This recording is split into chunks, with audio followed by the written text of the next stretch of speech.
Sin más preámbulos, vamos a comenzar nuestro taller de la tarde de hoy. Les presento al doctor Domingo Marqués. El doctor Domingo Marqués es catedrático de Psicología Clínica en la Universidad Carlos Albizu en Puerto Rico. Actualmente se desempeña como director del programa de investigación y terapia dialéctica conductual y como investigador en estudios de investigación sobre psicoterapia para la personalidad limítrofe, la autolesión no suicida, así como la regulación emocional y los procesos familiares. Sus publicaciones incluyen mortalidad, en Puerto Rico después del huracán María, en el New England Journal of Medicine, experiencias de estigmatización entre personas que viven con trastorno limítrofe de la personalidad en Puerto Rico, conocimiento de los familiares de pacientes sobre el trastorno limítrofe de la personalidad en una muestra de familias puertorriqueñas y religión, entre otras.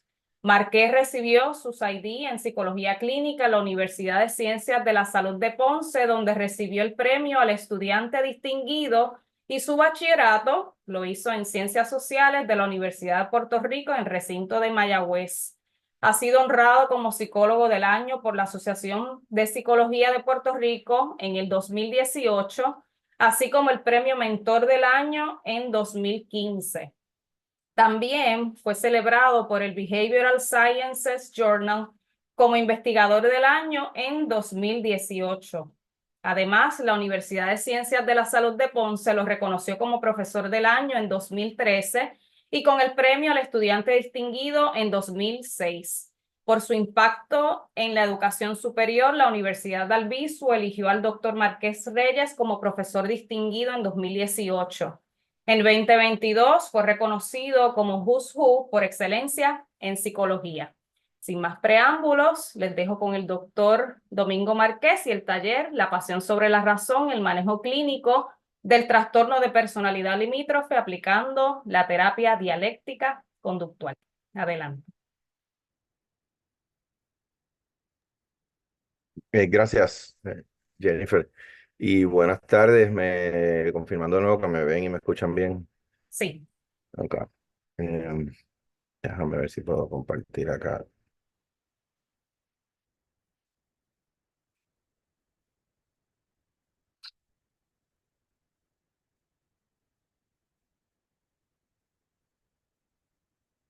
¿Se ve la presentación? sí, se ve excelente. Bien, bueno, pues nuevamente gracias por estar acá y por la invitación.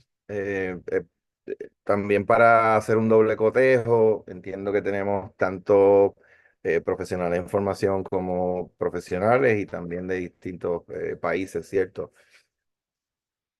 Muy bien. Bueno, yo les voy a estar hablando, tratando obviamente de, eh, compartirles lo más que pueda dentro del tiempo que tenemos. Eh, Voy a primero, pretendo hacer un breve resumen del diagnóstico y asegurarme que aclaramos ciertos posibles, tanto mitos como eh, aspectos importantes del diagnóstico del trastorno de personalidad limítrofe, antes de entrar entonces también a una pequeña introducción de lo que viene siendo la terapia dialéctica y un poco cómo se va a dar el tratamiento específico del trastorno de personalidad limítrofe. Si hay preguntas, puede que me dé trabajo ver algo en el chat, cualquier cosa, Jennifer me avisa para atenderlas en el transcurso, aunque también al final vamos a tener oportunidad. Sí, vamos a ver esto. Bien, entonces el trastorno de personalidad limítrofe es importante que lo miremos más allá de lo que nos salen en los criterios diagnósticos, ya sea del DSM o de las publicaciones de la OMS o lo que sea. ¿Por qué? Porque eh, la presentación y la manifestación del mismo tiene muchísimas características de un corte neurobiológico y también en términos del impacto social que va a tener este diagnóstico, ¿verdad? Cuando nosotros miramos, básicamente se va a hacer muy difícil que usted pase por, ya sea por su formación o por procesos de práctica o de adiestramiento, o ya sea que esté trabajando en un espacio clínico a cualquier nivel y no vaya a haber casos como este. Y por tanto, ¿verdad? Que usted no tenga una necesidad de conocer el manejo. Así que básicamente lo que se está diciendo en los últimos años, a pesar de que sí, de que este diagnóstico requiere unos tratamientos especializados, también es bien importante que cualquier persona, ya, ¿verdad? Así sea un generalista en este tema, es decir, una persona que practica y ve distintos diagnósticos, no necesariamente se piensa especializar en este, que tenga la capacidad de al menos entenderlo y conocerlo y poder, ¿verdad? Manejarlo o por lo menos determinar el nivel de tratamiento que necesita, ¿verdad? ¿Por qué? Porque estamos hablando de que vamos a tener estudios, y esto acá dice en Estados Unidos, pero también en Europa y demás, que esto va a estar entre el 3 y el 6% de la población. ¿Qué pasa? Que no es tan distinto, ni podemos decir que es muy mayor a otros diagnósticos. Ahora, sí, cuando nosotros seguimos mirando la prevalencia del mismo, y entonces nos movemos por los niveles de cuidado, ¿verdad? O sea, en la población general es, lo más que vas a ver es ese 6%. Ahora, cuando tú buscas en las oficinas, en los consultorios, en el cuidado ambulatorio, ya sube entre un 11, entre un 10 y un 15, ¿verdad? Te van a decir distintos estudios, lo cual ya eso es uno de cada 10, 1,5 de cada 10, este tipo de cosas que ya es como quien dice, puedes ver uno en un día si atendieras entre 8 o 9 pacientes. Ya cuando aumentas entonces a hospitales psiquiátricos, ya estamos hablando que hay estudios que lo tienen desde un 19% hasta un 30%, han encontrado en otras muestras.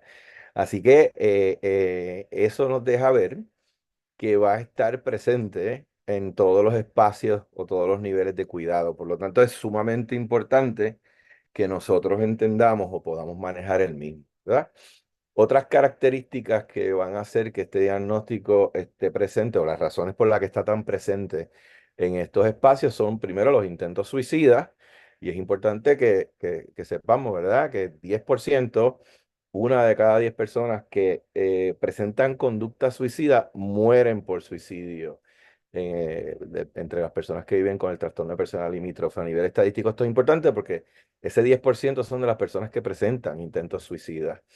Así que en este diagnóstico, hace un tiempo, ya no tanto, yo creo que la gente se ha orientado un poco más y se ha educado más, pero no estamos tan lejos de cuando la gente decía, ah, esos intentos suicidas son para llamar la atención, o decían, ¿verdad? Algunas frases así o dichos que decían, el perro que ladra no muerde. Eh, pues nada más lejos de la realidad, porque tenemos que las muertes por suicidio en este diagnóstico son más altas, la tasa de mortalidad es más alta que a veces hasta algunos tipos de cáncer o de otras condiciones, así que esto es bien serio. Y otro elemento que es importante reconocer son las autolesiones, ¿verdad? No suicidas, cortarse, quemarse, arañarse, morderse, golpes contra la pared, ¿verdad? Fracturarse huesos, etcétera. Se van a presentar entre un 65 a un 75% de los casos. Y otra cosa importante es que las autolesiones, cuando se repiten, van a correlacionar con la muerte por suicidio. Así que lo que tenemos es que sí puede servir de puente para conducta suicida, lo que comienza como no suicida, ¿verdad? Se cortan, se queman, se hacen daño para aliviar las emociones que son bien intensas y les funciona, porque es como, ¿verdad? Una descarga o un alivio inmediato, aunque a corto plazo y con consecuencias obviamente a largo plazo, pero a corto plazo genera cierto alivio el llevar a cabo estas autolesiones. Eventualmente la persona tiende a llevar a cabo más conductas, y estas conductas tienden a correlacionar con la muerte por suicidio, por lo tanto son sumamente importantes que las manejemos. ¿Ok? Ah, ahora, ¿qué es el TPL? Pero más allá de los criterios diagnósticos. Lo primero que vamos a tener es que el TPL es un diagnóstico que tiene que ver con desregulación emocional. La desregulación emocional es el problema principal, ¿verdad? O sea, la mayoría de las personas que viven con esto lo van a sufrir, y con desregulación emocional estamos hablando de que van a ser más sensibles que el resto para que aparezca una emoción, digamos. Van a ser también más intensos cuando aparece la emoción, y también la emoción le va a durar mucho más que a los demás. Así que estamos hablando de sensibilidad, intensidad y duración. Y también la duración podemos decir que se tardan más en regresar a la línea base donde estaban inicialmente. Cuando usted mira estas tres cosas juntas, y simplemente lo único que tiene que hacer es plantearse que una de estas personas va a resolver un problemita de estos de la vida sencillo, pues usted sabe que se le va a complicar la cosa, ¿verdad?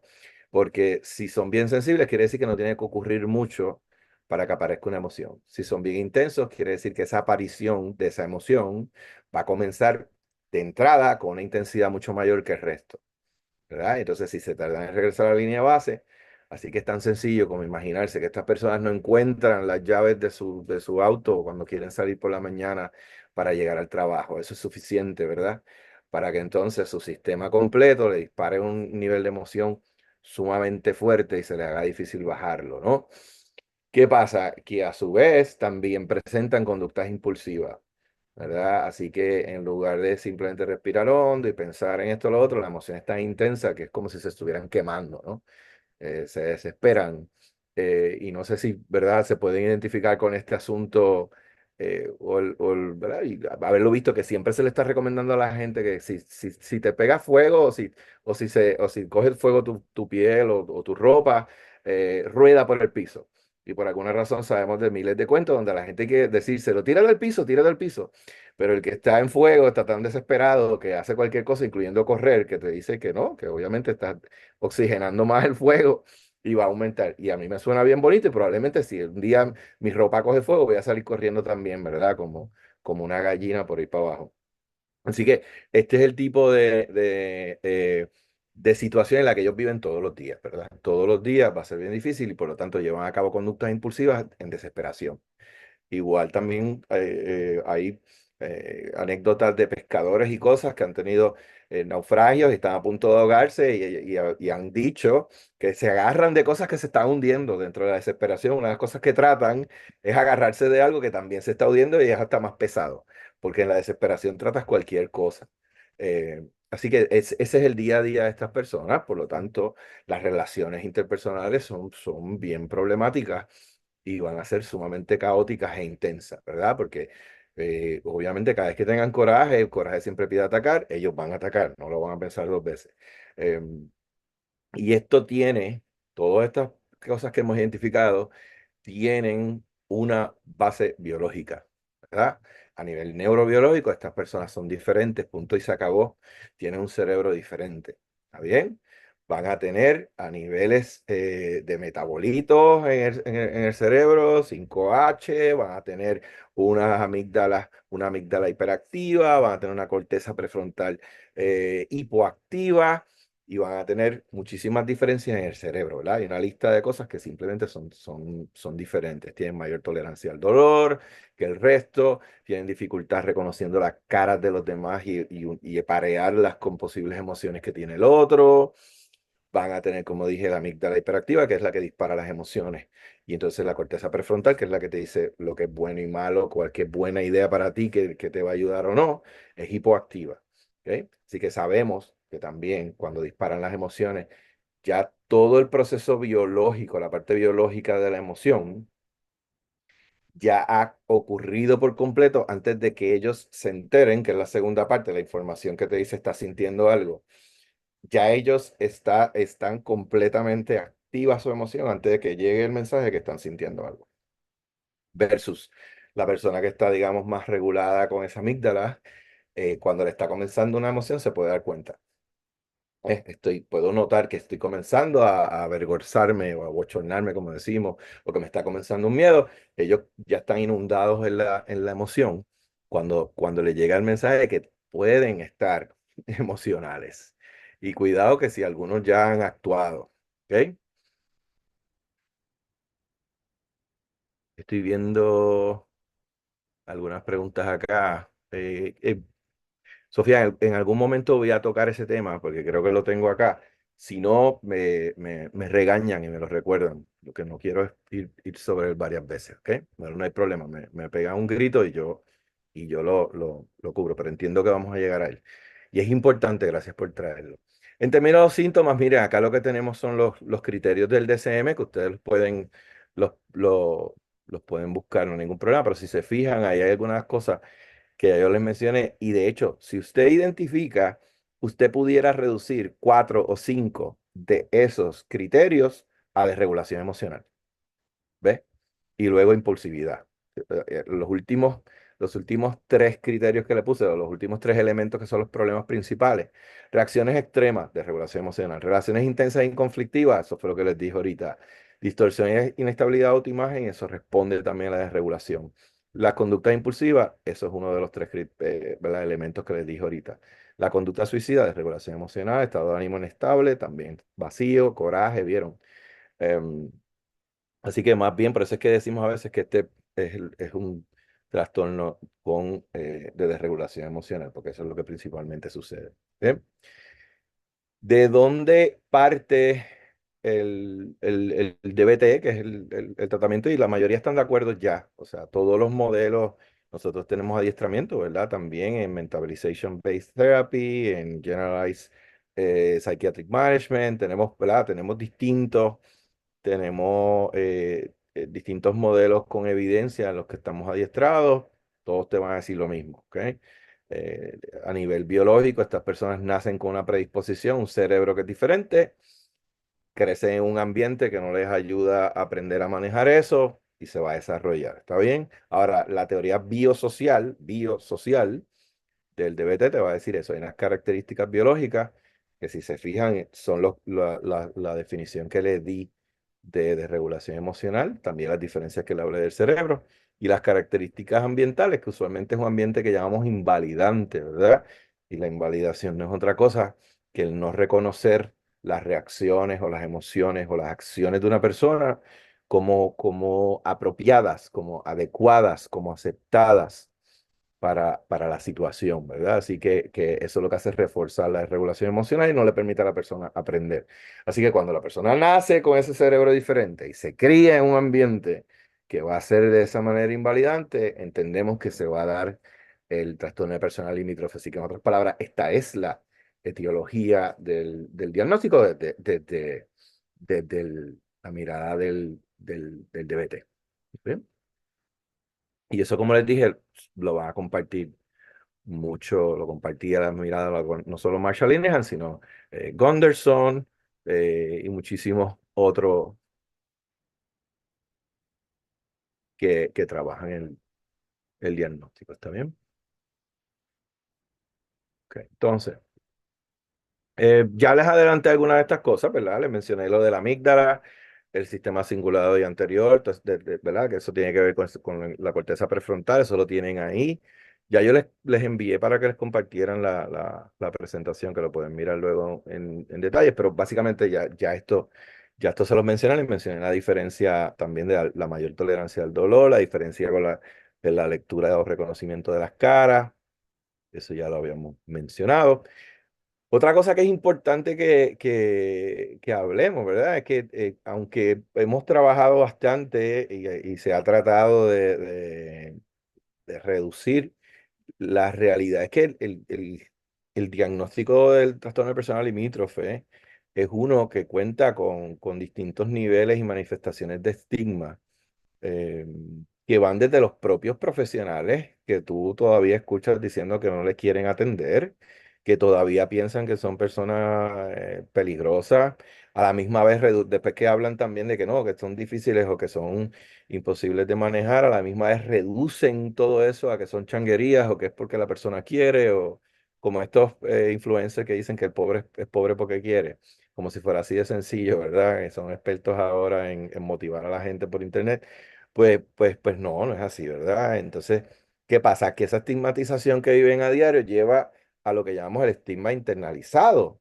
Entonces, cuando nosotros recibimos a estos pacientes y los atendemos, nosotros vamos a ver que ellos mismos se van a autoconceptuar como rotos, como defectuosos, o también lo que llamamos la autoinvalidación, ¿verdad? Estaban tan acostumbrados a la invalidación que la han internalizado y la realidad es que cuando hablamos de invalidación, el estigma está ahí agarrado de la mano con eso, porque es un poco el sazón que le ponen a la invalidación.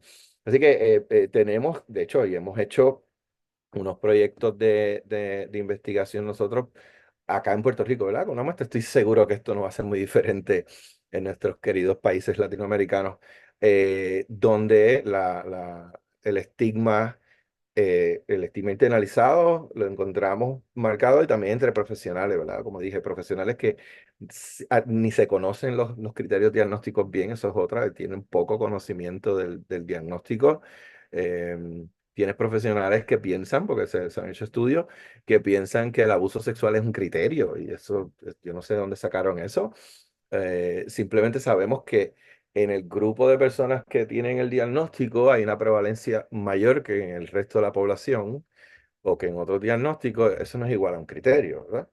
Claro, ¿qué pasa? Que si ya te dijimos que la persona viene con un cerebro predispuesto y que si crece en un ambiente invalidante se va a dar, así que si partimos de la teoría biosocial que ya les expliqué, si tú vienes con ese cerebro y te abusan sexualmente, no se me ocurre un ambiente invalidante más fuerte, particularmente para la niñez, ¿no? Que el abuso sexual. Así que es claro que tienes todos los ingredientes para que se dé. Pero el punto es que, ¿verdad? El estigma es bien marcado y se dice también que si manipulan, que si para llamar la atención, etcétera. Lo que se sabe es que si manipulan, manipulan tanto como usted y como yo, y si llaman la atención tanto como usted y como yo, mientras se les refuercen esas conductas. ¿Está bien? Así que el trabajo está en no reforzarlo. Ahora, el estigma es algo que es bien importante. Esto ya un poco es lo que le dije, ¿verdad? Que simplemente porque se ha encontrado que ha habido algo de abuso sexual, se entiende que eso es que el mito está de que es como la razón principal y pues no lo es. El TPL viene ¿verdad? Una autoría multifactorial y para nada vamos a decir que son personas abusadas sexualmente en su niñez. La cantidad de pacientes que atendemos que nunca han tenido ni tienen problemas de ninguna índole con su sexualidad y otros que sí. Recuerden, ¿verdad? O si no saben, hay sobre 250 maneras de presentar el diagnóstico, ¿verdad? Tanto por las diferentes conductas impulsivas que llevan a cabo, las manifestaciones del mismo, la intensidad del mismo y la cantidad de pacientes que tenemos que no tienen ningún intento suicida o no tienen hospitalizaciones. ¿Eh? Y pues, eso la diferencia también está en la severidad. ¿Está bien? Ahora, el abuso sexual no es un mito. Otro mito. Se enamoran y te odian y atacan a los terapeutas. Ellos muestran cambios emocionales, ¿verdad? Fuertes que van a los extremos. Algunos de ellos van a ocurrir con los terapeutas, claro que sí. Eh, Así que no es que se enamoran y que atacan. Digamos, nosotros llevamos muchos años haciendo esto y con los dedos de la mano podemos identificar los casos donde haya pasado eso y son también con los dedos de la mano otros diagnósticos que ha pasado eso. Así que no es diferente. Claro que se va a molestar conmigo como si fuera un familiar, claro que le va a dar miedo al abandono, claro que cuando uno dice que no los puede ver o les cancela la cita o les mueve el horario, tiene que ser más cuidadoso. Claro que cuando hacemos muecas con nuestras caras, si como dijimos tienen dificultad leyendo las caras, va a interpretar lo que sea y usualmente es negativo, ¿verdad? Porque están adivinando. Claro que sí. Claro que hay cosas que trabajar. Ahora, decir que tal cual este caso es un mito que lleva al estigma por parte de los profesionales y a eh, rechazarle. Veo acá, Beatriz, ¿se ha visto una predisposición genética? Sí, sí, sí. Se ha visto, no, ¿verdad? No se dice em, que, que, que se hereda el diagnóstico, digamos, la predisposición en términos de ese cerebro, sí. O sea, el tipo de cerebro del que estábamos hablando, las diferencias neurobiológicas, sí, son heredadas, no hay duda. Y eso sí se sabe, ¿está bien? Las personas que viven con TPL son agresivas, eso es otro mito, no son más agresivos que el resto y no es una característica inherente, es relacionado a la impulsividad cuando están en crisis, cuando están... Y todo tiene que ver con que esa corteza prefrontal, ese mensaje de qué hacer y en qué momento, no llega a tiempo. ¿Está bien? Así que eso no es igual a que hay un riesgo más alto de violencia, ¿verdad? Tenemos casos donde sí, donde puede haber agresión y demás, no es inherente del diagnóstico, y porque tenemos muchos casos en los que no se muestra ninguna conducta agresiva, ni hacia ellos ni hacia otros. Tenemos otro grupo que puede llevar a cabo, y son, ¿verdad? Son lo que pueden preferir, hacerse daño a ellos mismos antes que a otra persona. ¿Ok? Eh, Eso es otro de los mitos. Otro es el que ese diagnóstico no tiene cura. Yo me acuerdo cuando yo comencé, claro, estoy empezando a sonar como un viejo ya con estos comentarios. Igual, tengo que aceptarlo. Cuando yo comencé hace unos años a hablar de este tema, que poca gente lo trabajaba en Puerto Rico, una de las cosas, sobre todo gente que era mayor que yo, llevaban más años, les sorprendía cuando yo hacía, por ejemplo, actividades de educación continuada de este tema, y ellos, recuerdo que era como, y era bastante marcado porque eran muchos que, espérate, tú me estás diciendo a mí que ¿cómo que cuando yo hablaba de psicoeducación sobre el diagnóstico, tú les hablas del diagnóstico? O sea, la propuesta de ellos era ni siquiera decirle que vivían con el diagnóstico, sino que era un secreto, ¿verdad? De la administración o de los clínicos, del personal clínico, de que esa persona tiene ese diagnóstico. No se le decía, no se le orientaba. Y para ellos la idea era como si le estuvieras diciendo que tenía un cáncer terminal y que iban a morir. Esa es la mirada y el pensamiento, porque se entendía que no tenía cura. eh, nada más lejos de lo contrario, los estudios longitudinales te dicen que estas personas van a disminuir su intensidad hasta sin tratamiento, ¿verdad? O sea, bajan. Ahora, de los 15 a los 25, esto es candela, y de los 25 a 35 es también bastante candela, pero o sea, tiende a bajar con tratamiento definitivamente, porque la mayoría de los tratamientos han demostrado ¿verdad? Los que tienen evidencia, tenemos ya varios que son efectivos. ¿Qué pasa? Que lo de la cura, entre comillas, como se pretende, pues claro que no existe, porque si es un cerebro diferente, yo no entro allá adentro y cambio el cerebro. Estas personas van a seguir siendo intensas, estas personas van a seguir siendo impulsivas. ¿Está bien? Ahora, les recuerdo, y es importante porque esto también es lo que uno le orienta a ellos. La desregulación emocional no es ni buena ni mala. ¿Verdad? Porque siempre se ve con una connotación negativa. Y usualmente cuando yo le hablo de diagnóstico a mis pacientes, le hago uno de dos cuentos, eh, particularmente para yo no aburrirme, pues, haciendo el mismo cuento, ¿verdad? O le digo, y les impacta mucho, de hecho, yo les digo, si a mí me fuera a dar un infarto, yo quiero que sea al frente tuyo. Y como usualmente es una persona que casi no conozco, ¿no? Porque nos hemos reunido algunas veces y ellos les brincan así como porque precisamente son intensos y se quedan así. Yo les explico, sí, porque y yo simplemente les pregunto, ¿qué tú haces si yo caigo patas arriba al frente tuyo?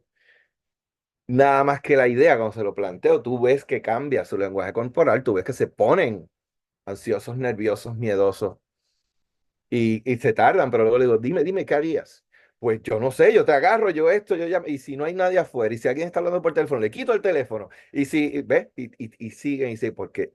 ¿Por qué? Porque tendría mucho miedo, porque no quiero que te mueras, porque al frente mío, ¿verdad? Y yo le digo, yo soy una persona alta, yo soy bastante grande, y ellos se plantean, ¿cómo va a ser? Te arrastro, busco a alguien, lo traigo por el pelo, pero te salvo yo, ¿ves? O si no, le hago otro cuento de que yo le digo, mira, yo tengo unos perros y yo los adoro, y si se me perdiera un perro, yo quiero que sea frente a tu casa, aunque tú seas alérgica a los perros, ¿verdad? Aunque tú seas alérgico a los perros. ¿Por qué? Siempre es ¿por qué? Y yo, bueno, ¿qué tú harías si tú sales de tu casa y ves un perrito con una cara de perdido, asustado? Pues yo paro. ¿Y qué haces? ¿Lo dejas ahí? No, no, no, pues si no puedo, lo meto en casa y si no puedo, lo meto en el carro. Y si estás en PON y la persona le dice, pero es que se aguante. O si no, yo me quedo con el perro. Me vas a salvar el perro.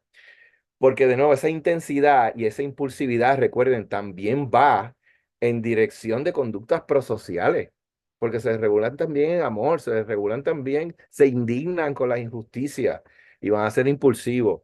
Eso no por eso digo eso, porque también pueden meter la pata en ese sentido, porque algunos los arrestan y van presos, pero es que están protestando, así que ellos con las causas y con las cosas son personas excelentes para trabajar en organizaciones y trabajo voluntario y demás. Así que no olviden eso, ¿ok? Eh, Alexandra, claro, sí, sí, es sumamente importante. nosotros le hablamos de estos mitos, nosotros los educamos sobre el diagnóstico, nosotros le explicamos todo, todo, todo, todo. De hecho, estaría interesante quizás hacer esto un día, no lo he hecho, fíjate.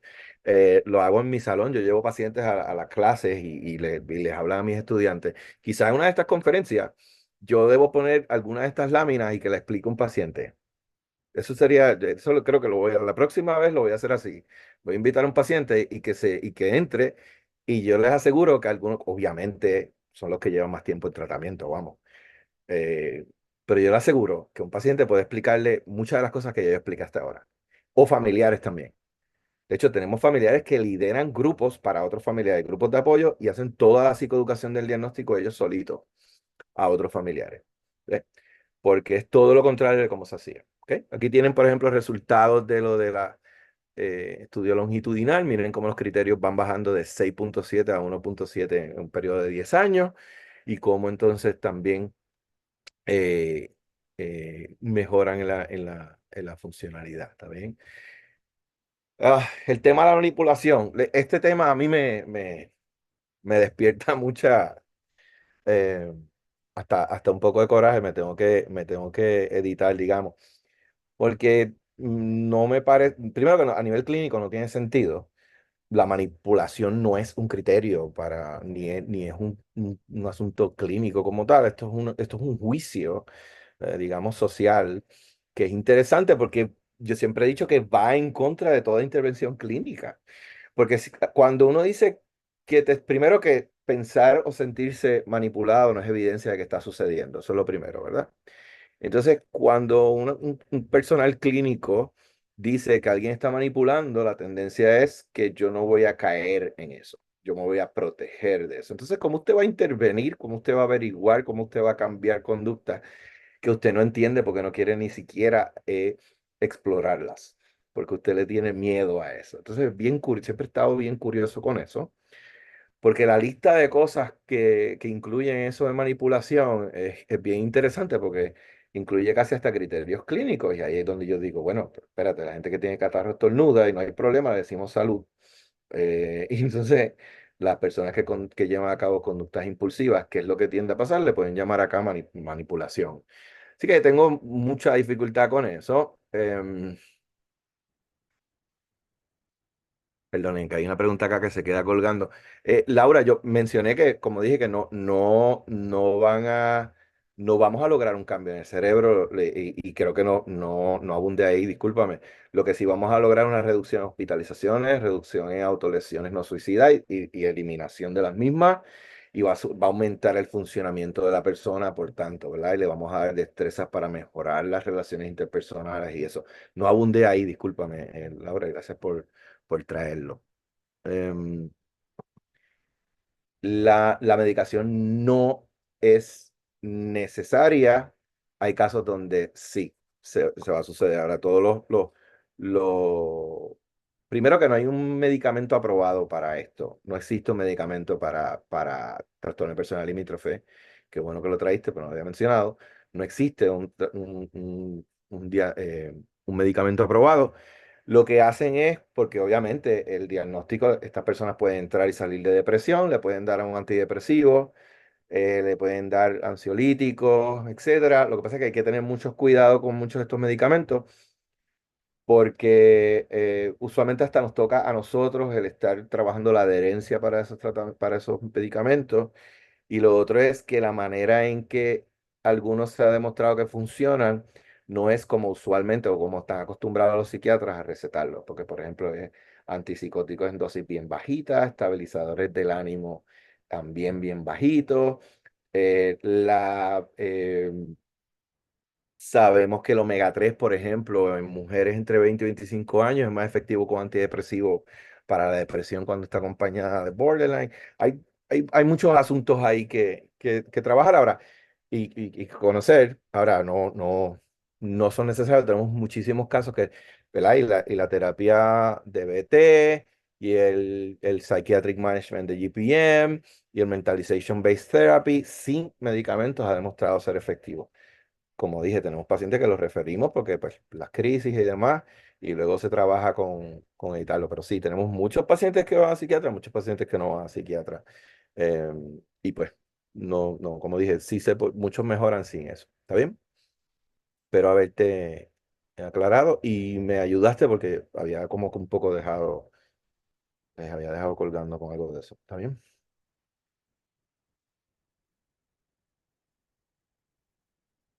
Te contesté, ok. Muy bien, entonces, pues aquí tienen un poquito, ¿verdad? De este mito, o sea, recuerden, la manipulación, y aquí es otra cosa que yo digo, que va en contra de lo mismo que es la desregulación emocional. ¿Por qué?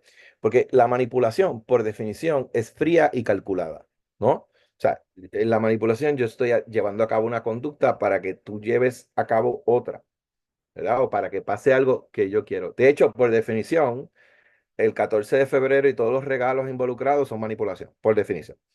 Pues yo me preparo semanas antes y yo pienso en algo que a ti te va a gustar con toda la intención de que tú me sigas dando a mí lo que a mí me gusta.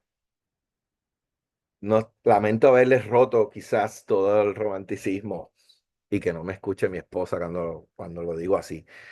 Pero es la verdad. Así que cuidado, porque le atribuimos esta cosa de manipulación como si nosotros no la hiciéramos, ¿verdad? Porque es de seres inferiores, de seres defectuosos. Ay, miren, por favor. Y no sé si, ¿verdad? En sus países sucede, pero por lo menos en Puerto Rico yo veo acá rato, sobre todo gente mayor, cuando ven un bebé que está llorando, algo, te está manipulando. Y yo, wow, tiene, ¿qué? 10 meses y manipula. Qué cosa más increíble. ¿No será que tiene una necesidad biológica que es frío o hambre? Pues sí, quiere teta, pues tiene 10 meses y tiene hambre. Em, Así que de nuevo, todos lo hacemos por la definición de la Real Academia Española, en los cumpleaños, en San Valentín, en un montón de cosas. Em, pero fíjense que es frío y calculado. Estas personas no tienen nada de frías y calculadas, a menos que estén regulados, porque recuerden, no es que viven en crisis, pareciera, pero también pueden estar como usted y como yo, así tranquilos hablando.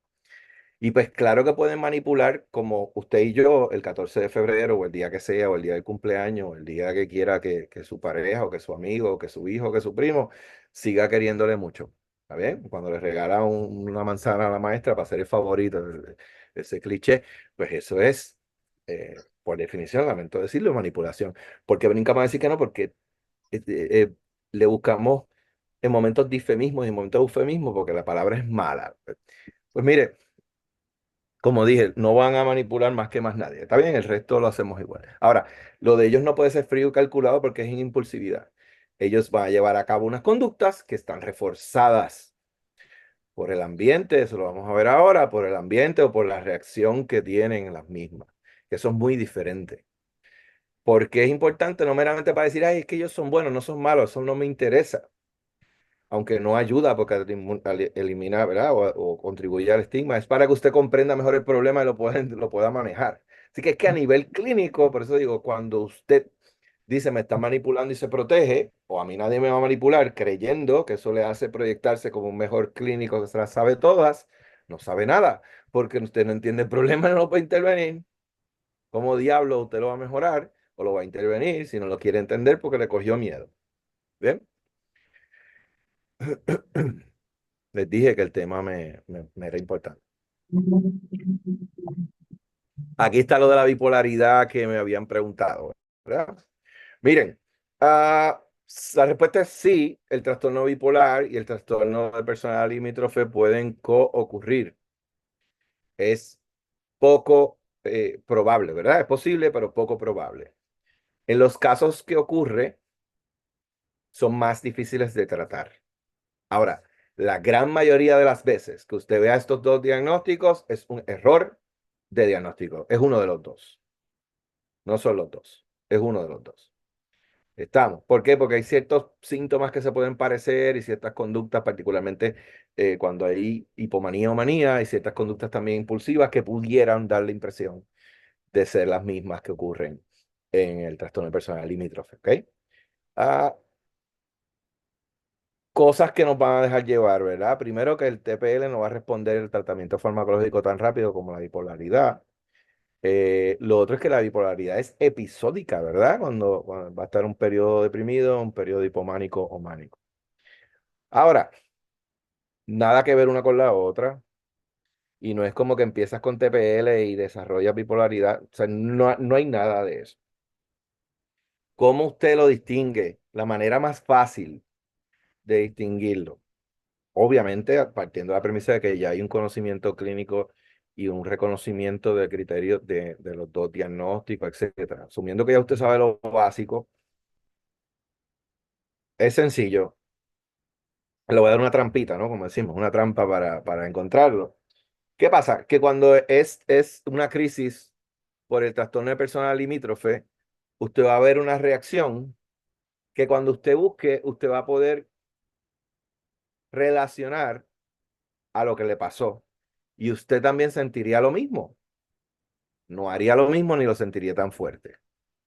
Es decir, no encontré las llaves en el ejemplo.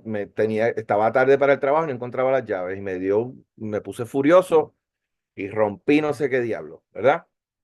O exploté la goma del carro y uno dice, pues, ¿qué sentido tiene eso? ¿Verdad? Usted va y le vacía las gomas al auto y entonces para desquitarse con el auto, pero quiere llegar al trabajo. Pues, eso no tiene sentido. Ahora, a usted también le daría coraje no encontrar las llaves y llegar tarde al trabajo. A usted también le frustraría. Es decir, tiene sentido, no viene de la locura, guarda relación con cómo su estado anímico, ¿verdad? Solo que la intensidad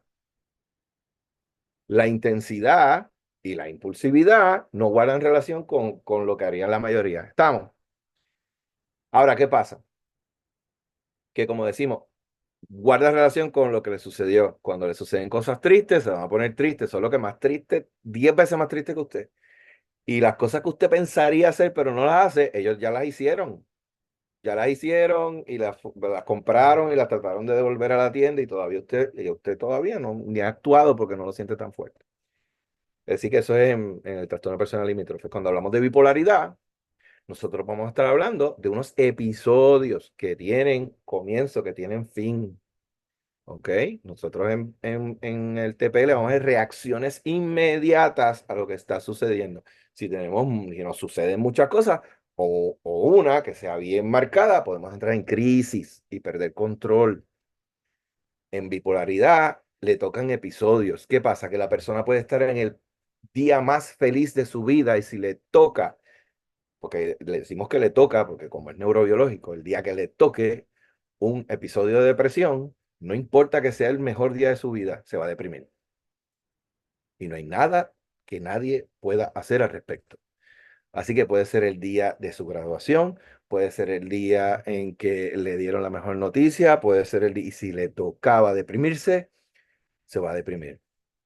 ¿Ve? Y va a estar haciendo un esfuerzo bien grande por celebrar, porque claro que en su mente dice, esa persona con bipolaridad dice, porque no está fuera de la realidad, esa persona dice, este es el día más feliz de mi vida, pero pues está llorando porque le toca estar deprimido. ¿Estamos? Porque es biológico, ¿ves? Y no guarda relación con lo que esté pasando. Y puede, por la misma, si le toca hipomanía o manía, va a estar eufórico, no va a necesitar descansar, aunque sea la semana, se acabó de divorciar y se está celebrando que se divorció, se le murió el perrito, la abuela, y está sin necesidad de dormir y va a estar eufórico, etcétera, comprando ropa nueva, haciendo no sé qué. Está bien, eso es una manera de verlo. Claro, hay que explorar muchísimo más, entrevistar familiares, etcétera. Estamos simplemente hablando de saber, esto es lo que le va a ayudar es, déjame irme por esta carretera o déjame irme por esta carretera y comenzar a explorar por ahí. Yo no estoy diciendo que con esto es suficiente para poner un diagnóstico versus otro, como dije. Estoy partiendo de la premisa de que la audiencia tiene un conocimiento clínico. Es, empiece por ahí. Cuando usted empiece por ahí, entonces explore lo demás. Ok. Otro mito que hay, pues, usted puede añadir lo de cortarse ahí, ¿verdad? Que las personas con el diagnóstico trastorno de personalidad limítrofe eh, mueren por suicidio o que hay conducta suicida o que se cortan y como un criterio, eso no es un criterio, ¿está bien? Ahora, sí es bien, ¿verdad? Bien marcado y bien presente que hasta 80% tienen conducta suicida. Recuerden que conducta suicida es muy amplio. ¿ok? Eso puede ir desde escribir una nota, ir pensando cómo va a ser mi muerte. Y recuerden que a veces nos ponemos muy hasta dramáticos con este tema. El 98% de las personas en el mundo, se ha hecho el estudio, el 98% de las personas en el mundo han pensado en su muerte, incluyendo todos los que estamos acá. ¿Por qué? Porque todos ustedes se han preguntado qué va a pasar cuando usted se muera, de alguna manera. Algunos de una manera más estructurada de quiero que me cremen o quiero que me entierren o quiero ir al mausoleo de la familia, no sé qué diablo, ¿verdad? Y otros pues se pueden poner también un poquito más románticos de cuántas personas llorarán, cuántos likes me van a dar, cuántos de estos jodiendas, ¿verdad? O qué ropa me van a poner, yo no sé, pero eso es pensar en la muerte. O dejar pago su funeral, eso es pensar en la muerte. ¿Ok? Así que ya quiero que entendamos que es completamente normal. Ahora, en este diagnóstico sí, ¿verdad? Casi el 10% muere por suicidio. Es algo que está ahí, no son la mayoría, es el 10% de los que tienen conducta suicida. Pero como dije, hay un grupo grande de pacientes que no tienen ninguna conducta suicida. ¿Está bien? ¿Qué pasa? Que esto es uno de esos mitos que cuando lo que estamos diciendo es que son menos, pero cuando hay conducta suicida, automáticamente el caso es severo. ¿Ok? Cuando hablamos de severidad, hay conducta suicida, severo. Y esa es nuestra prioridad también. ¿Ok? Bueno, voy a moverme ahora a tratamiento. ¿Queda duda o pregunta sobre diagnóstico? Por lo menos en el chat no hay ninguna pregunta, las ha ido contestando en la marcha. Ah, mira, eso es chévere. Pues hablemos entonces de tratamiento. Comienzo con un chisme histórico. Vamos con el chisme histórico, siempre es importante, ¿verdad? Vamos a la década, a finales de los 80 y a principios de los 90, donde todavía lo que había, que era un poco el resultado de una revolución, y cuando digo revolución es que los tratamientos se habían movido de los 60 y los 70 de la mirada quizás psicoanalítica, aunque me consta que en algunos de sus países todavía el psicoanálisis no solo predomina, sino que sigue siendo a veces hasta lo único que se enseña en algunas universidades. Eh, me consta, ¿no? Y tiene su utilidad. Ahora, ¿qué pasa? Que ya en los 70 a los 80 empieza a mover. Albert Ellis hizo sus aportaciones, Beck hace sus aportaciones. Ya imagino que todo el mundo conoce el chisme. Eh, ¿Qué pasa? Que de repente empiezan a ver que al igual que pasó con psicoanálisis, ha pasado con todo, también con la terapia centrada en el cliente, humanista, había una guerra de escuelas más bien. Y entonces, ¿qué pasa? Que luego ya en los 90 a finales de los 80 dejamos de pensar en escuelas, porque era como que de que parecían cultos, ¿verdad? Porque eran gangas, eran como una cosa, parecían hasta partidos políticos, de cuál tú eres y yo no te hablo a ti, y en las universidades se tiraban entre ellos. Un disparate, porque lo que estaban diciendo, y desde mi perspectiva, todos estaban mal.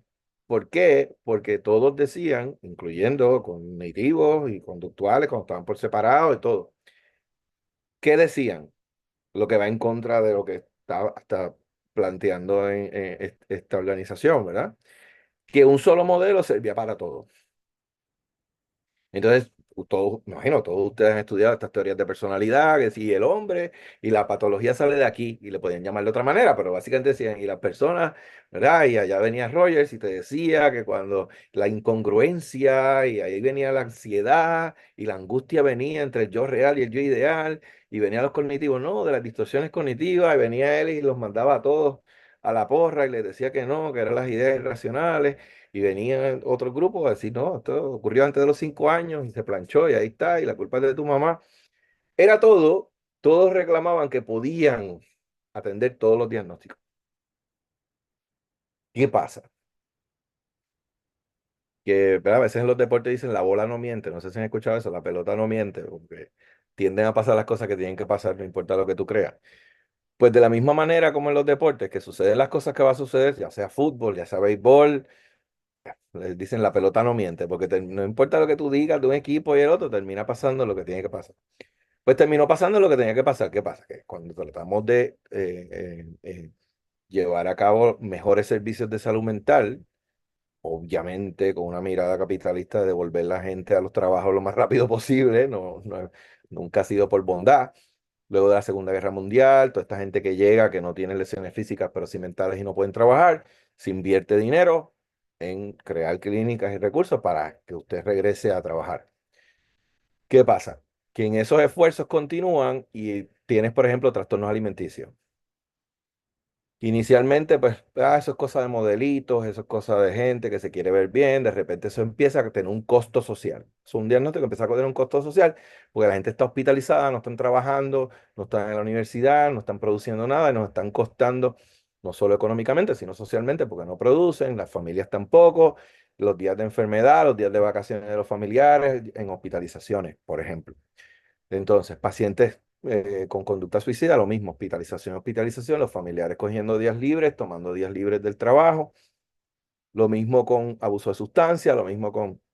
Así que se empiezan a identificar estos eh, poblaciones o diagnósticos, como usted lo quiera ver, que tienden a ser más problemáticos, pero para el sistema, ¿no? Más problemáticos para el sistema, porque son usuarios recurrentes. Entonces empiezan a darse cuenta de lo que llaman en inglés el revolving door, ¿verdad? Como las puertas estas de algunos centros comerciales o de hospitales que siguen dando vueltas.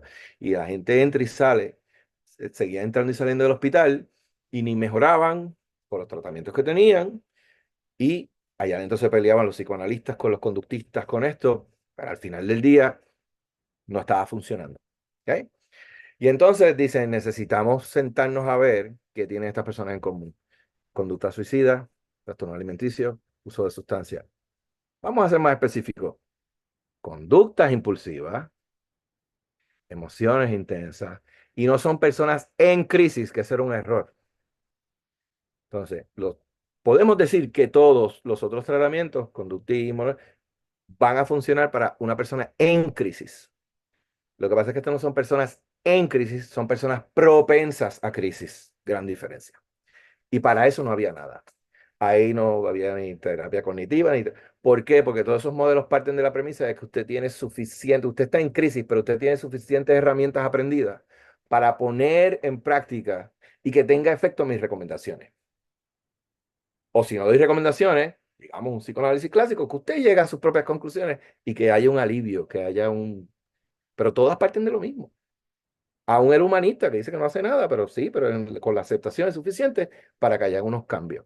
Como quiera, todo el mundo habla de cambios al final del día, ¿no? De nuevo, cierro el chisme histórico y ahí es que comienza el desarrollo del DBT, ¿está bien? Para tratar de llenar ese hueco. Y llega Marsha. Y llega Marsha. Ay, Marsha, si supieran. Eh, Marsha está enfermita ahora, tiene demencia, no se acuerda ni de sus estudiantes, bendito. Pero sí, llega Marsha con su revolución. Marsha vive también con el diagnóstico. Marsha estuvo en hospitales psiquiátricos y recibió todas esas ayudas y ninguna le funcionó. Así que ella personalmente vivió todo eso, así que eso es parte del asunto. Pero Marsha vive con problemas y bueno, ahora estamos viejitas, pero sumamente intensa también y era bien interesante cuando te adiestrabas con ella y cuando trabajabas con ella, era bien eh, era mucho y suficiente, muy buena. Pero bueno, sí, crean ese tratamiento. ¿Por qué? Porque las terapias cognitivo-conductuales regulares no eran suficientes, por lo que dije, porque terminaban siendo invalidantes, porque parten de la premisa de que yo puedo rápido en las primeras sesiones comenzar a dar recomendaciones. Y eso está bien, esa es la manera que se hace el modelo. Yo también estoy adiestrado en el mismo. Yo me adiestré con Albert Ellis, en el centro de Albert Ellis, tengo certificaciones de eso, practico también terapia racional emotiva, no hay problema. Nada que ver. Eso no es para esto. ¿Ves? Así que, de nuevo, si es cosa de gurú, yo he estado con algunos gurús y pudiera, pero es que no se trata de eso. Lo que funciona para lo que funciona, ¿no? Así que yo primero me adiestré con Albert Ellis. Conozco a Albert Ellis en persona primero que a Marsha. Estuve en casa de Marsha y almorcé. Ninguno de ellos es mi gurú. No tengan gurú ni persigan a nadie. Lo que hace falta para la persona que usted tiene al frente, también me ha adiestrado con Erna Foa, y pues y Gunderson y toda esa gente, Y no es como decimos que estoy diciendo nombres para hacernos sentir más importantes. Es que no lo son. Son personas. Lo más importante es la persona que usted tiene al frente y lo que esa persona necesita. Eso es todo. Ah, pero a veces queremos, ¿verdad? Como si fuéramos un, una, un lugar de estos de fast food y le queremos dar el mismo combo, agrandarle dos presas de pollo con papa o el hamburger con papa frita a todo el mundo. Y no es así lo que cada uno necesita. Estamos. Así que, ¿qué pasa? Estos pacientes son distintos, tienen la conducta suicida, sí, tienen las autolesiones, pero particularmente es que resisten ese cambio inicial porque no los entiende. Y si tú no los entiendes, ellos se resisten. Y con muy buenas razones, porque estás tratando de hacer lo que ellos no necesitan, ¿ok? Y lo otro es que son difíciles y tienen muchas conductas que interfieren con el tratamiento. Cuando hablamos de conductas que interfieren con el tratamiento, nos referimos a conductas como pueden llegar a sesiones con, ¿verdad? Habiendo tomado alcohol, habiendo usado sustancias, no te hacen las tareas, así que frustran. Aparte de las, oye, el difícil acceso si no tienen un plan de salud, si no tienen el acceso económico para pagar, si no tienen transportación, eso también son problemas de interferencia con el tratamiento. ¿Ok? Y como son propensos a crisis, me pueden llegar a crisis muchas veces en la sesión. Y yo bien lindo acá que preparé mi sesión, bien brutal, y yo voy a hacer esto, y después voy a hacer esto, y le voy a decir esto. Y se ve bien linda en papel. Llegó en crisis y se fue todo al carajo. ¿Qué pasa? Que es bien importante que el terapeuta sepa cuándo entrar y salir, ¿verdad? De exigir cambio y ahí que viene el rol de la validación, que es lo que incluye este modelo, ¿verdad? El modelo va a partir de una filosofía dialéctica que si entramos en Hegel, no nos dan 2 meses, ni un semestre nos da. Eso es sumamente profundo para el nivel de lo que necesitamos. Realmente lo que tenemos que conocer del paradigma o del principio dialéctico de Hegel es que tú tienes dos opuestos y que en ambos opuestos hay tensión, es decir, son opuestos relacionados, no meramente opuestos, son opuestos relacionados en categoría y que por tanto hay una tensión entre ellos, ¿verdad? Y la persona, cuando se habla de seres humanos, entonces está, y es dentro de un mismo ser humano, que ahí entonces se complica, porque los opuestos, los ejemplos que te van a dar de dialéctica, si usted busca, pues te van a dar opuestos de política, ¿verdad? ¿No? Gente conservadora, gente liberal, gente que le gusta a los flacos, gente que le gusta a los gordos. Pero ¿qué pasa cuando la lucha de opuestos es en un ser humano? Vivir y morir. Las dos son constantemente, la mayoría de mis pacientes quieren vivir y morir a la vez. Por eso es que están vivos. Pues si están convencidos que van a morir, es programado, eso no es suicidio, eso es eutanasia, eso es otra cosa, eso es muerte asistida. Es nuestro, muchos de nuestros pacientes mueren en crisis, ¿no? Así que cuando hablamos de estos opuestos, pues lo que pretende el modelo es ver la antítesis, la antítesis, la tesis y la antítesis, ¿verdad? Los opuestos, y tratar de encontrar qué hay de cierto qué hay de cierto en esos opuestos, porque no podemos escapar o eludir de esos opuestos. ¿Verdad? Entonces, ya sea morir o vivir, ya sea estar en crisis o controlarme, ya sea pues, acercarme a la gente y no soportar la gente, todas estas cosas son los dilemas que viven estos pacientes. Pero entonces, nuestra idea es crear una síntesis que sería, ¿verdad? Una nueva realidad. Eh, Requiere un poco más de explicación. Ahora nos tenemos que mover si queremos cumplir con esto hoy. Así que la idea es bregar con eso. Ahora, la dialéctica principal del tratamiento es aceptación y cambio. Aceptar al paciente y tratar de cambiarlo, que la paciente acepte sus problemas a la misma vez que los reconoce. O sea, que todo el tiempo vamos a estar trabajando en eso. ¿Eh? Eso lo pueden mirar después con calma. Y aquí tenemos la dialéctica principal, ¿verdad? La aceptación y el cambio.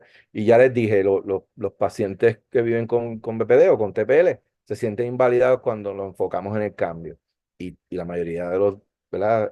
Tratamientos que no son especializados enfocan en el cambio desde el primer día, porque los estás culpando, le estás diciendo, ¿verdad? Como les dije ahorita, eso es como las cosas estas de internet, de que es pobre es porque quiere, tú sabes. Enfócate y no tengas miedo, o como cuando le dicen a los niños que están empezando en el deporte, a mí me da mucha risa.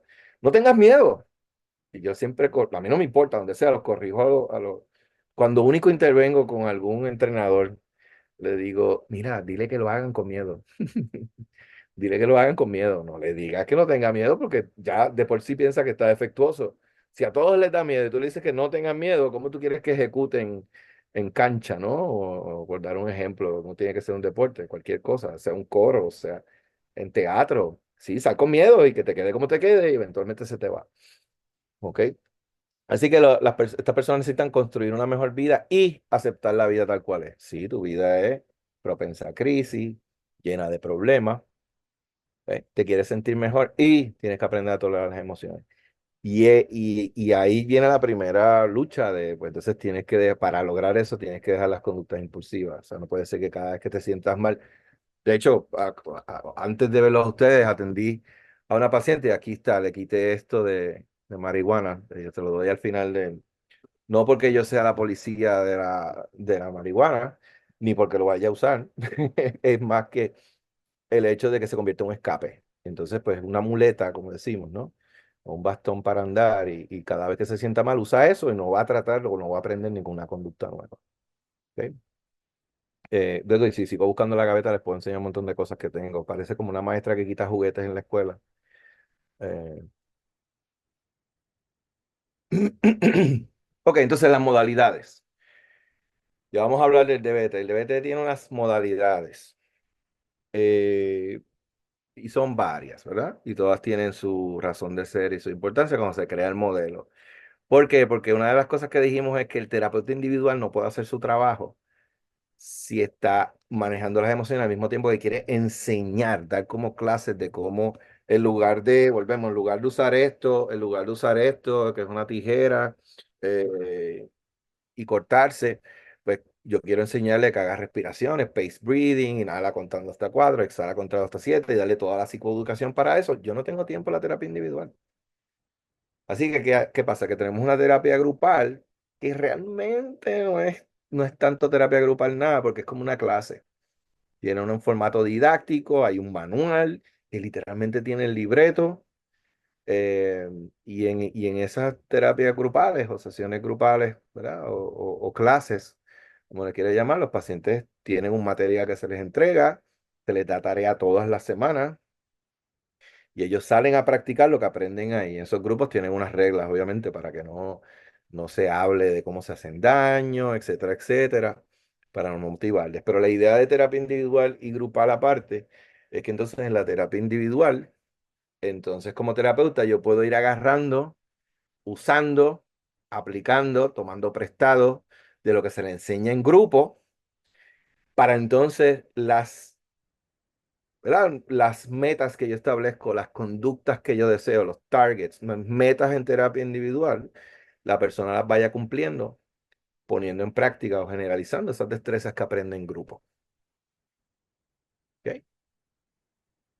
Así que el grupo es el grupo de destrezas. Es como una clase. Aprende las destrezas allí.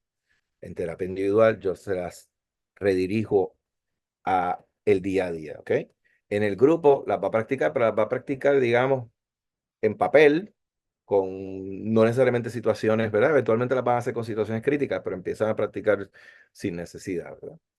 Eh, Así que hay algunas creencias, ¿verdad? Que los pacientes lo están haciendo bien y lo pueden hacer mejor y quieren mejorar. Que la vida para ellos es bien difícil y que al final del día no hay manera que ellos fracasen en la terapia. Si se quedan en la terapia, no hay manera que fracasen. ¿Ok? ¿Por qué? Porque si estás aprendiendo conductas nuevas y te estamos apoyando, unos cambios y unas etapas van a ocurrir, ¿está bien? Lo otro que tenemos es la asistencia telefónica, ¿verdad? O el coaching telefónico, la línea de destreza. Estos son distintos nombres, pero no es terapia por teléfono ni es una línea de emergencias, como a veces le llaman, o línea de crisis. No le llamen así nunca, esos son errores. Porque para la línea de crisis, nosotros tenemos el 911 y los distintos países tendrán su 999, no sé. Ustedes tienen sus números para llamar a emergencia o está la sala de emergencia más cercana, ¿verdad? De los hospitales o urgencia. Ah, este teléfono es también para que utilices destrezas. Tiene unas reglas para usarse, unas razones para llamar. Así que tiene que ser antes de hacerte daño. Como yo les digo a ellos, si tú me llamas antes de hacerte daño, yo tengo un montón de adiestramiento para ayudarte y mucha información en mi cabeza. Si me llamas después, te chavaste, yo te puedo decir no sé, échate alcohol y ponte te cortaste, no sé, ponte una servilleta, una gasa y ve al hospital. Digo, sé un poquito más que eso, pero eso es lo que les digo. No, no vamos a. Así que yo me pinto lo más bruto posible. Yo no sé nada de eso. Necesito una ambulancia, no, amigo, yo no sé nada de eso. Porque la idea es esa, no reforzar. Que si tú le dejas que te llamen después, que ya buscaron un alivio y tú le otorgas otro, tú estás reforzando la conducta de hacerse daño. Así que hay razones para llamar, puede ser también con dudas con el material y demás. El teléfono tiene unos mitos y la gente jura que si tienen tu número de teléfono van a abusar de eso y te van a estar llamando. Nada, nada cercano a la realidad. Muchas veces tenemos yo tengo más discusiones con los pacientes que me entero que tuvieron una crisis y no me llamaron, que con los que tengo que repasar las reglas. O sea, yo creo que son 50 los pacientes con los que peleo para que lo usen más que los que tengo que poner en su sitio de, mira, estas no son las razones para llamar, esto es un tema como de terapia individual, puedes esperar, no sé, son mucho menos, así que les sorprendería. Otra modalidad, perdón, discúlpenme, otra modalidad es el equipo de consulta. Se parte de la premisa que estos casos eh, generan quemazón en los terapeutas necesitan apoyo. ¿Por qué? Pues sí, son más complicados que atender una ama de casa o cualquier otro caso, una depresión simple, un niño que se hizo pipí en la cama, eso es mucho más sencillo. Esto es más complicado, son inconsistentes, hay terapias que interfieren con tratamiento, conductas que interfieren con la terapia, como dije, eh, hay conductas impulsivas, propensas a crisis, son más complicados, ¿verdad? Así que también son canzones. Y este modelo es interesante porque parte de la premisa de que sí, que usted se va a hartar de sus pacientes, que a usted le va el coraje con sus pacientes, que usted es un ser humano y que eso es algo que también interfiere con la terapia. Así que eso es una cosa también interesante, ah, que no es nueva, porque sí teníamos unas premisas dentro de la época del psicoanálisis de contratransferencia y de que se hablaba de que el terapeuta también tuviera su terapeuta.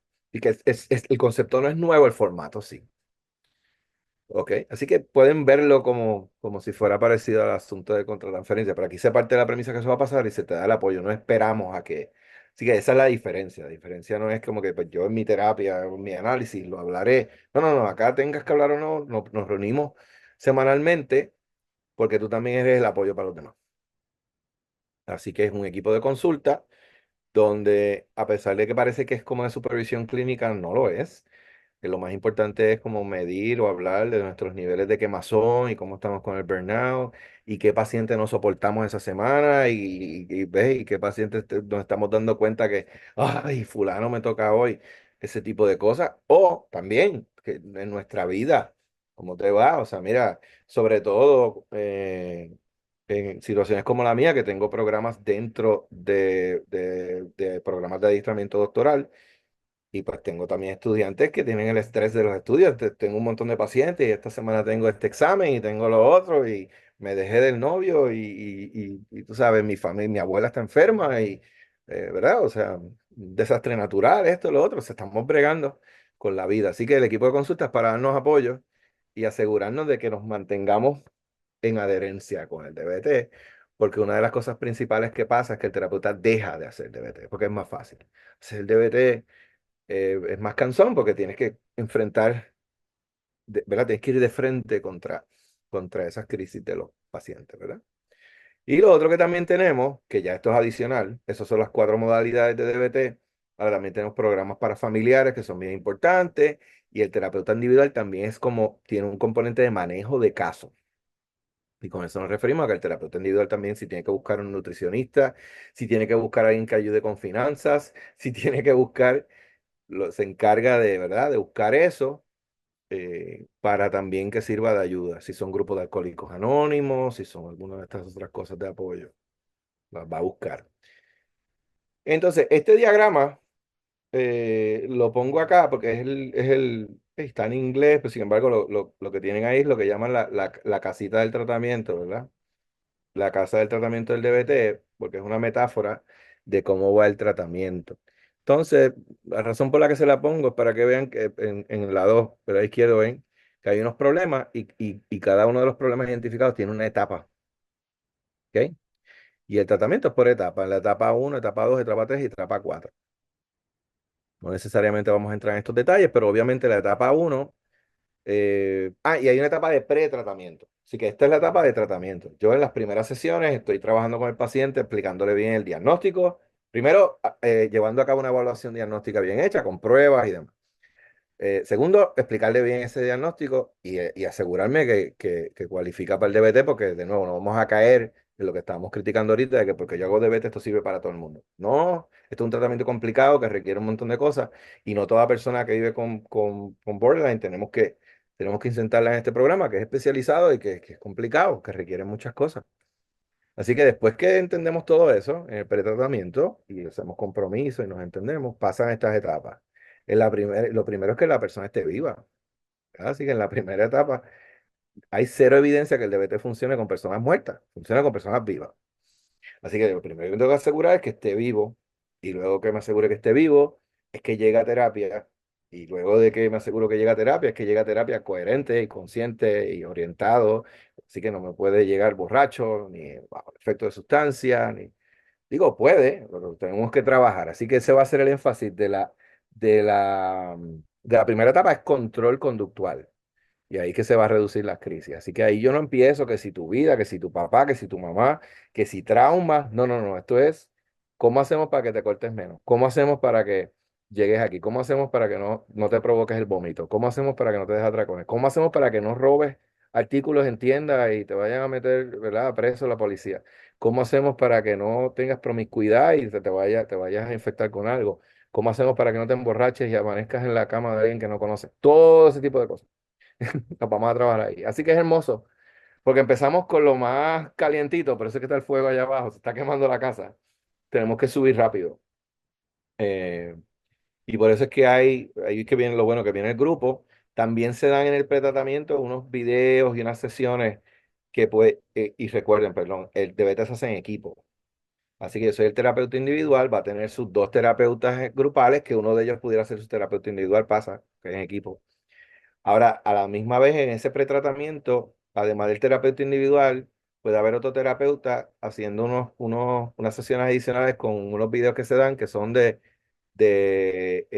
aprender a tolerar la angustia y cómo sobrevivir las crisis. Porque yo te estoy pidiendo que no hagas estas conductas, pero yo no puedo esperar a que las cubras en grupo y yo te las voy adelantando. Y eso individualizado y por escrito, la persona se lo lleva y va.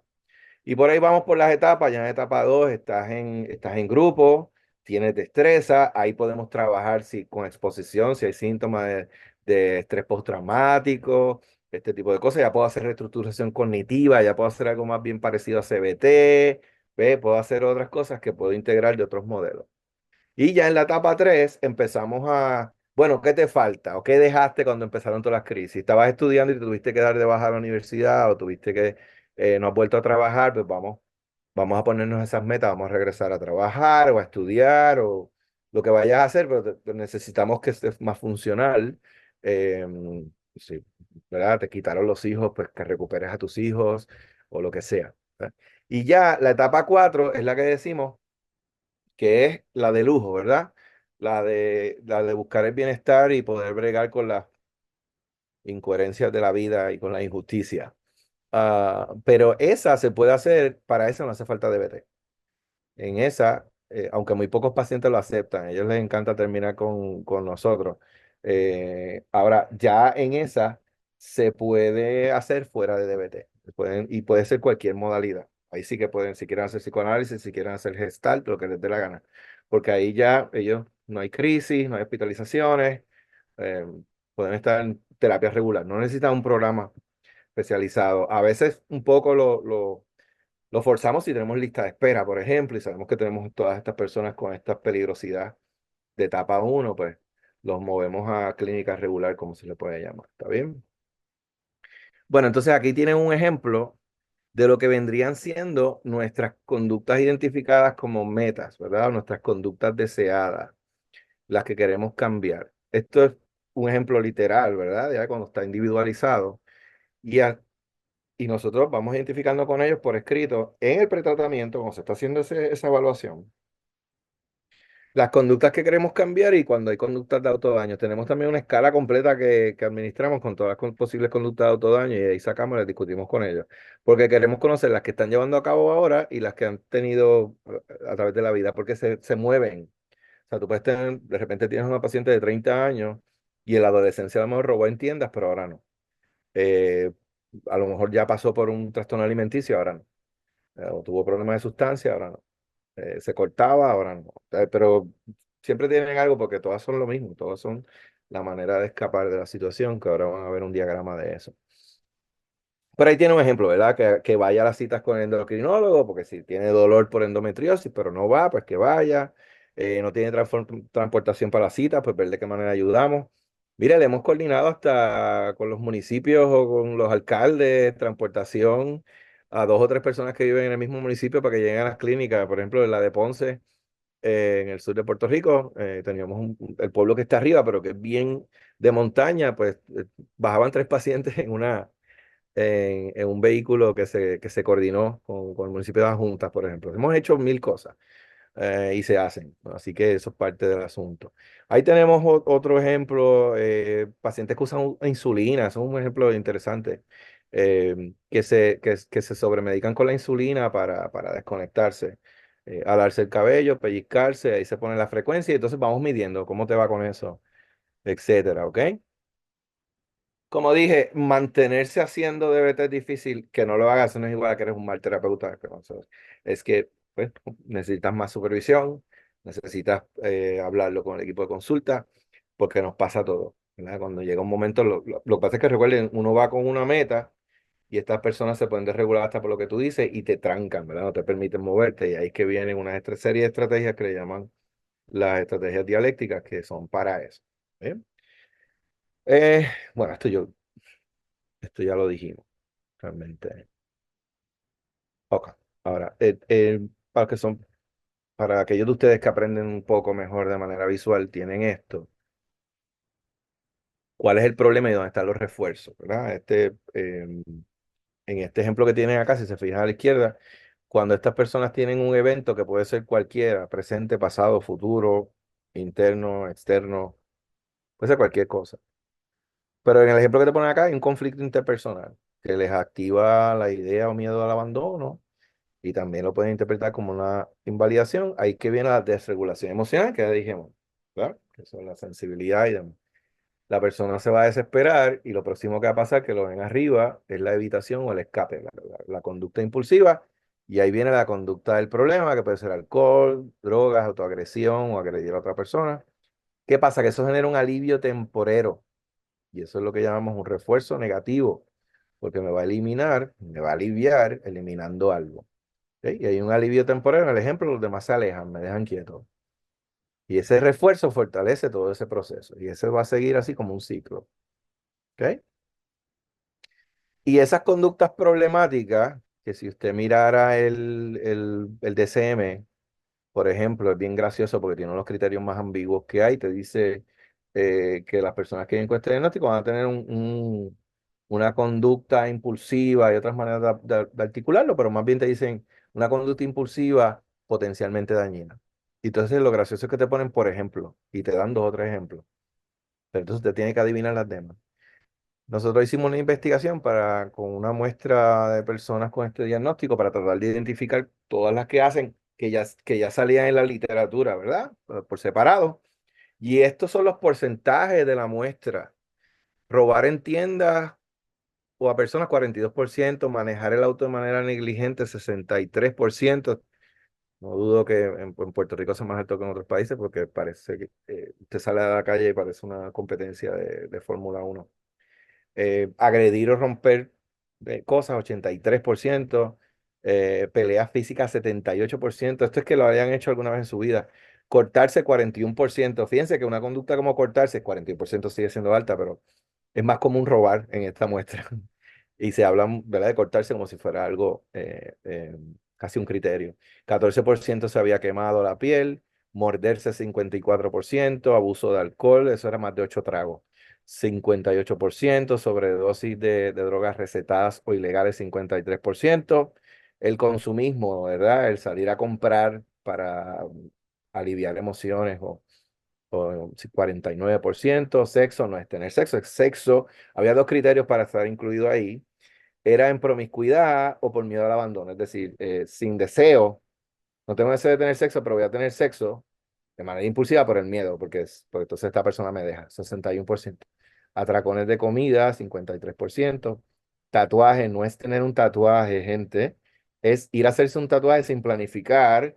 Y había dos criterios también, ya sea buscando la sensación de dolor, quiero sentir la aguja en el cuerpo, o simplemente sin planificar, ya búsqueda de sensación en general. A ver cómo me siento emocionalmente, pero no lo planifican, no tienen un tatuaje identificado, no han hablado con el tatuador, literalmente es impulsivo de me monté en el carro y llegué allá y hazme un tatuaje.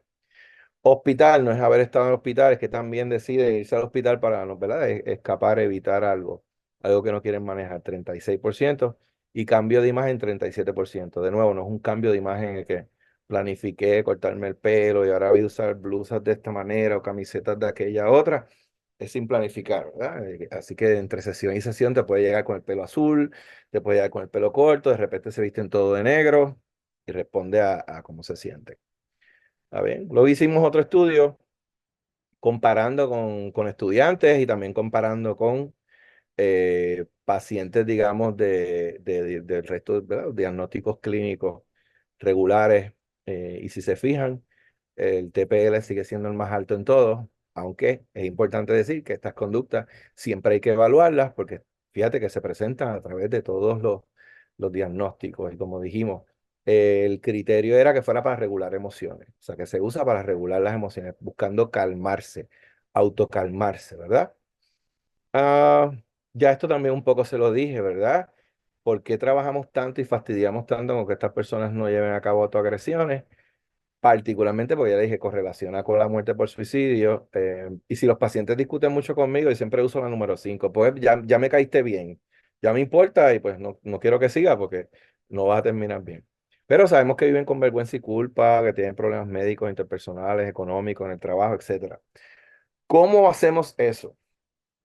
Pues fíjense que volvemos al mismo diagrama de ahorita y acá nosotros le vamos a marcar dónde interviene el DBT, donde están las X, digamos, son como naranja, es donde interviene porque tratamos de bloquear todas esas. Así que tenemos algo para todas las áreas. Por ejemplo, en los eventos no podemos evitar los eventos. Ahora sí podemos enseñar a las vulnerabilidades. Mira, cuando tú no duermes, cuando tú no comes bien, cuando tú sabemos que es más propenso a esto. Cuando estás en esos días del mes, tienes esta, ¿verdad? Los días premenstruales, los que les da migraña, esto, lo otro, los que no han tenido tiempo libre, por lo que sea. Aprenden de los detonantes también, como igual que la sustancia, los lugares, las personas. Sabes que cuando hay una cena en casa de tu tía te va a preguntar por el novio y tú le tienes que recordar que eres lesbiana hace como 100 años, pues vamos a prepararnos para eso. ¿Ves? No vamos a esperar que suceda. Y así se reduce un poco el poder que tienen los detonantes y la vulnerabilidad emocional. Por lo tanto, la desregulación emocional debe ser menos y también le enseñamos a regular y tolerar el estrés, aceptando también las cosas que están pasando. Y luego que pasa eso, lo que quede de emoción, cuando tengan el impulso de hacer algo, también aprenden las destrezas que van a aprender en las terapias grupales y el terapeuta individual también le enseña. Ahí también aprenden a hacer otras cosas para detener esa conducta o romper ese patrón. Y entonces el alivio temporero no se da, así que el refuerzo, ¿no? Sin haber un escape y tener que enfrentar la situación con destreza, se deja de reforzar la conducta. ¿Ok? Y ahí tienen ejemplos de ya sustituido con ejemplos de las intervenciones. Por ejemplo, hay una destreza que se llama Please, que es la que brega y ayuda mucho. Tenemos solución de problemas y control de estímulos también. Eso es, brega con las vulnerabilidades. En la de Please brega también con las vulnerabilidades sobre todo particularmente biológicas. Comer, dormir, todo eso y las de sobrevivencia a la crisis que también se enseña, la regulación de emociones, y hay otras que son interpersonales también que aprenden. Y plena conciencia, el mindfulness, que les ayuda mucho. ¿Bien? Entonces, algunas estrategias dentro del DBT, ya les dije que nos vamos a enfocar en regulación de emociones, vamos a trabajar con reducir la sensibilidad y reactividad, y siempre vamos a usar también terapia de exposición. Ellos son Yo siempre digo que el día que yo necesite evitar algo, yo llamo a uno de estos pacientes y me va a ayudar. Si yo no quiero que algo pase, ellos me van a decir cómo. Pues son expertos evitando y escapando situaciones, ¿está bien? Y ellos, vamos a bregar con que los periodos de intensidad no sean tan fuertes, vamos a darles plena conciencia para que aprendan también a enfocar, a bloquear esa evitación también y particularmente a que sean más efectivos también interpersonalmente. Estas personas no saben decir que no, tienen mucha dificultad emocional porque no, yo digo que la gente de cerca les duele inicialmente, cualquier relación cercana les duele porque saben un poco lo que están haciendo de que no quieren que el otro se vaya, etcétera, así que aprenden el miedo al abandono. Ahora voy a mencionar algunas herramientas, voy a hacer rápido porque entiendo que tenemos que cerrar ya. Pero voy a ir por encima rapidito diciéndole, hay un elemento que se llama tarjeta diaria, que eso es un documento que utilizamos para que los pacientes lleven un registro de sus emociones, llevan un registro de las conductas de autodaño si las hicieron o no, llevan un registro también de las destrezas del DBT y eso se hace por escrito, las destrezas que usaron la semana. Eso se trae a terapia individual y con eso el terapeuta individual identifica por dónde empezar, identifica los cambios en la intensidad de las emociones que se miden también. Así que es un poco si usted le llevara los laboratorios a su médico internista o algo así, que él mira y sabe por dónde intervenir. Se hace en voz alta, se hacen comentarios, se habla con ellos. Si no la hizo, vamos a pelear con ellos, vamos a usar las destrezas de compromiso, la estrategia. A veces le decimos que la llenen en sesión o lo hacemos con ellos, dependiendo más o menos cómo estemos trabajando con los refuerzos, ¿verdad? Lo otro es que el tratamiento siempre es dirigido a las metas y tenemos una jerarquía siempre de prioridades o de necesidades y como dije, no importa en la etapa que estemos, si hay conducta que amenaza la vida, siempre la vamos a atender, porque tiene que estar vivo, ¿verdad? No importa la etapa que estemos o si no había ocurrido hace tiempo, si hay conductas que interfieren con el tratamiento también. Así que tenemos unas metas que son todas las conductas que están alrededor de esto. Y luego, pues lo que impida la calidad de vida, que ya eso tiende a pasar. Y eso ayuda a que vean porque es por etapa. ¿Está bien? Lo otro es que siempre estamos hablando de emociones. ¿Cuál es la emoción que tienes ahora? Se las estamos reflejando. Te explicamos que las emociones muchas veces lo que duran son como 8 segundos y que lo que hace es que te quedas estimulándolas. Le decimos y aprenden a que tú puedes tener 8 o 9 emociones a la vez. Y entonces ellos aprenden también qué es lo que le pide cada emoción y empiezan a ver las emociones como si fueran fórmulas matemáticas, ¿no? Esto más esto es igual a esto. ¿Eh? Y entonces ahí entienden, ¿verdad? Que también aprenden a no juzgar sus emociones, porque, y ahí nos cuesta un poco a veces con la gente más cristiana, porque hay algunas emociones que son pecados por definición, ¿verdad? Que si la envidia, que si el celo, que si, y ellos tienen esa interpretación de que entonces ellos son malas personas si lo sienten. No vamos a luchar ni a cambiarle sus creencias religiosas, sí es importante decirle, bueno, la parte biológica, eso no se puede evitar. Ahora, tú sí puedes cambiar la conducta si llevas a cabo lo que te pide. Y en otras palabras, pues eso es cristiano, porque entonces no estás actuando o no estás pecando. Ahora, no, la parte biológica es sentir y el impulso. Entonces se habla mucho del impulso. ¿Cuál es el impulso para cada emoción? ¿Qué es lo que te dan ganas de hacer y cómo evitarlo? Todo el tiempo estamos bregando con emociones. Otra cosa que hacemos es que describimos los problemas en detalle. Una regla de oro, y yo no pienso que no tiene que ver con DBT, eso es para la vida. No se mueva a resolver problemas que usted no entiende. Eso lo hacemos todo el tiempo. Y en terapia, a cada rato. Porque usted jura que usted entiende, pero no es solamente usted, también la pregunta es, la persona que usted está atendiendo lo entiende bien. ¿Ves? Tan cercano como el lunes, atendí este adolescente trans, tiene muchísimas dificultades y demás. Uno de los problemas con el asunto del cuerpo también es lo de la comida. Yo lo entiendo muy bien, él no. Así que yo tengo que tener la paciencia de llevar la terapia a su necesidad, a su ritmo. Así que dije, vamos a hacer un diario de comida, llevamos un registro, los pensamientos de esto y lo otro, nada, un registro típico de CBT, que yo no necesito, yo no lo necesito, pero que no se trata de mí, no nos podemos mover a empujar a, tienes que comer así, y sí estamos, ¿verdad? Lo que nos pusimos de acuerdo en que si es una conducta, ¿verdad? Que es de autodaño, que tiene que ver con las emociones, pero para entender el problema y poder formular, ¿verdad? Digamos, soluciones, tenemos que entenderlo mejor. ¿Ok? Y que eso es bien importante todo el tiempo. Y sobre todo se identifican los juicios que tiene el paciente. Otra cosa bien importante en la terapia del diabetes es el análisis en cadena. ¿Ok? Y el análisis en cadena, algunos pacientes lo manejan como si fuera un castigo porque es cansón, porque vamos a ir, pero es un análisis funcional de la conducta, es bien en detalle y cuando queremos entender para qué funciona una conducta o por qué la hace, etcétera. Y obviamente se van generando eslabones donde se va identificando eh, las vulnerabilidades, ahí vamos a ver cuál es la conducta que queremos cambiar, y ahí qué pensaste, qué sentiste, qué querías hacer, y más o menos, ¿verdad? Vamos trabajándolo. Y es algo que los terapeutas tienen que practicar porque es una destreza que tienes tú que desarrollar. Ellos desarrollan destrezas, pero usted tiene ¿verdad? Que aprender a hacer esto. Obviamente pudiéramos hacer un día completo solamente de análisis en cadena. Yo con gusto, si quieren otro día muchas de estas cosas yo no tengo problema en volver con ustedes e ir en detalle, pero como hoy es una cosa introductoria, pues lo dejamos así, pero ahí tienen algunas recomendaciones. Ahora, esto ya es un asunto quizá un poquito más complejo. Complejo no es, digamos, tiene detalles y requiere más tiempo. Pero sí, el análisis en cadena es súper importante. Por alguna razón, la mayoría de los pacientes lo odian porque como se le hace también análisis en cadena, si llegan tarde a grupos o a sesión, si no hacen tarea, ellos lo interpretan ya como, me van a hacer un análisis en cadena. Dicho sea de paso, nosotros nos hacemos análisis en cadena porque en el equipo de consulta se hace juego de roles todo el tiempo. Y la mejor manera de hacer el juego de roles es que el que llega tarde al grupo de consulta, los terapeutas, se le hace análisis en cadena. ¿Verdad? Y también tenemos unas reglas y hay unos roles, el que dirige el grupo, y hay unas cosas, tenemos una campanita y nos la sonamos cuando hacemos juicios, si no rompemos, si no estamos, ¿verdad? Identificando la dialéctica, etcétera. Así que nosotros nos exigimos tanto como le exigimos a los pacientes. ¿Eh? Otro elemento es que todo el tiempo estamos enseñando nueva información, nueva información. Um, si el paciente no entiende bien una destreza, enseñe, ¿verdad? Dele más conocimiento sobre el tema.